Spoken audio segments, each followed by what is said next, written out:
దేశ రియల్ రంగంలోకి సంస్థాగత పెట్టుబడులు వెల్లువెత్తాయి. గతేడాది స్థిరాస్తి రంగంలోకి సంస్థాగత పెట్టుబడిదారులు $8.47 బిలియన్ పెట్టుబడులు పెట్టినట్టు కోలియర్స్ ఇండియా తన తాజా నివేదికలో తెలిపింది.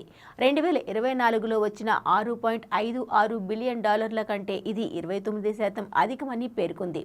ఇందులో దేశీ పెట్టుబడులు గణనీయంగా పెరగ్గా విదేశీ పెట్టుబడులు తగ్గినట్టు వివరించింది. దేశీ ఇన్వెస్టర్ల నుంచి $4.82 బిలియన్ పెట్టుబడులు వచ్చాయి.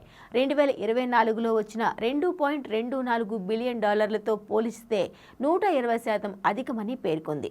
విదేశీ పెట్టుబడులు మాత్రం అంతకు ముందు ఏడాదితో పోల్చితే 2025లో 16% తగ్గి $3.65 బిలియన్ పరిమితమయ్యాయి. సంస్థాగత ఇన్వెస్టర్లలో ఫ్యామిలీ ఆఫీసులు, విదేశీ కార్పొరేట్ గ్రూపులు, విదేశీ బ్యాంకులు, ప్రొప్రైటరీ బుక్లు, pension funds, private equity, real estate fund developers, ఎన్బిఎఫ్సిలు, రీట్లు, సావరీన్ వెల్త్ ఫండ్స్ ఉన్నట్టు ఈ నివేదిక తెలిపింది. 2025లో మొత్తం పెట్టుబడుల్లో 54% ఆఫీస్ ఆస్తుల్లోకి రాగా ఆ తర్వాత రెసిడెన్షియల్ ప్రాజెక్టులు, పారిశ్రామిక గోదాముల్లోకి వెళ్లినట్టు తెలిపింది.